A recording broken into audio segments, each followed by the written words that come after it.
ಮಾತಂಗ ಪರ್ವತ. ಸ್ಥಳ ಪುರಾಣದ ಪ್ರಕಾರ ಇದು ಮಾತಂಗ ಮುನಿಯ ನಿಲಯ. ರಾಮಾಯಣ ಕಾಲದಲ್ಲಿ ಸುಗ್ರೀವನು ತನ್ನ ಅಣ್ಣ ವಾಲಿಯ ದಾಳಿಗೆ ಹೆದರಿ ಇಲ್ಲಿ ಬಂದು ಅಡಗಿಕೊಂಡಿದ್ದನಂತೆ. ವಾಲಿಯ ಸಂಹಾರವಾದ ಮೇಲೆ ಶ್ರೀರಾಮನು ಲಕ್ಷ್ಮಣ ಸಹಿತನಾಗಿ ವರ್ಷ ಋತುವಿನಲ್ಲಿ ಮಾತಂಗ ಋಷಿಯ ಸೇವೆಯಲ್ಲಿ ಕಾಲ ಕಳೆದನೆಂದು ಸ್ಥಳ ಪುರಾಣ ಹೇಳುತ್ತದೆ. ವಿರೂಪಾಕ್ಷ ದೇವಾಲಯದ ಮುಂದಿನ ಬಜಾರು ಬೀದಿ ಕೊನೆಗೊಳ್ಳುವಲ್ಲಿ ಕೊಂಚ ಬಲಕ್ಕೆ ಮಾತಂಗ ಪರ್ವತವಿದೆ.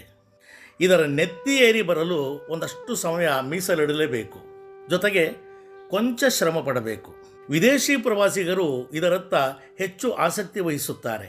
ಬೆಳಕು ಮೂಡುವ ಮೊದಲೇ ಬೆಟ್ಟಬೇರಿ ಕುಳಿತು ಸೂರ್ಯೋದಯದ ವೀಕ್ಷಣೆಗೆ ಕಾಯುತ್ತಾರೆ. ಹಾಗೆ ಸೂರ್ಯಾಸ್ತದ ಸಮಯಕ್ಕೂ ಅವರ ದಂಡು ಇಲ್ಲಿ ನೆರೆದಿರುತ್ತದೆ.